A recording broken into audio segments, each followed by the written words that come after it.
Windows is built to manage memory for you, which sounds great, right? Well, not until it gives more RAM to background stuff that you don't even care about while your game or app is crying in the corner. That's what we're fixing today. I've got 3 ways, easy stuff that can actually help give your app a bit more breathing room. It's Tech with Benham. Let's get started.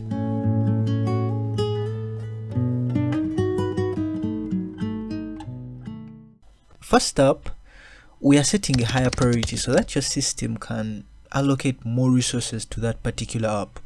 We shall be using the task manager for this. Now this one is quite simple.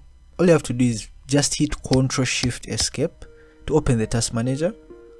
Now find your app, right click it, select go to details. On this list it's going to be automatically highlighted. Now right click it again, under set priority, choose high or above normal. Just don't touch real time because that one can cause some really weird crashes. And that's how you set higher priority for any given app or process.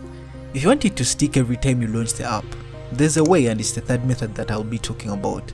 But if you prefer third-party software, that's also fine because there's this tool called Prio that lets you save the setting. It's free, it's lightweight, and does the job.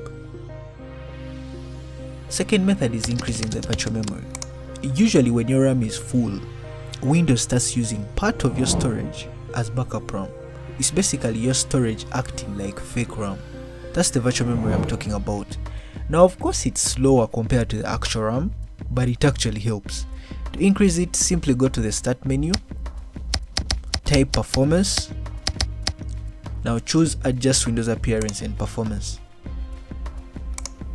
Under the advanced tab, navigate to virtual memory, then click change. On this new pop-up, uncheck automatically manage and set a custom size. Something like 4 GB for both initial and max. That should do the trick. If you have more space to spare, then even 8 GB is totally fine. And again, this is not magic.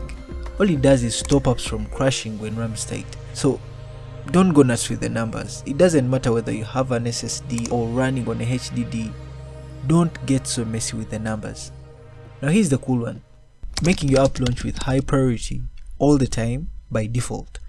All you have to do is right click your desktop, go to new, choose shortcut, and paste this right here. Replace the path with your app's actual path, like your game or editing software. Hit next, name the shortcut whatever you want. From now on, it's always going to run with high priority, but that's only if you launch it using the shortcut that you just created. Now listen, just because you can boost RAM to one app doesn't mean you should start throwing high priority on everything. If let's say your Chrome, video editing software, Discord, and maybe your game are all fighting for RAM, your system is just going to get overwhelmed, and you don't want that. So only boost stuff that really needs performance, like games, heavy software, video editing apps, stuff like that. That's it all for today. No crazy downloads, just quick tweaks that actually help. If this sorted your lag out, drop a like, subscribe for more videos like this, and if you want a deep dive on how RAM really works behind the scenes, or anything else, I'll break that down too. Just say the word. Otherwise, till next time, this is Tech with Benham.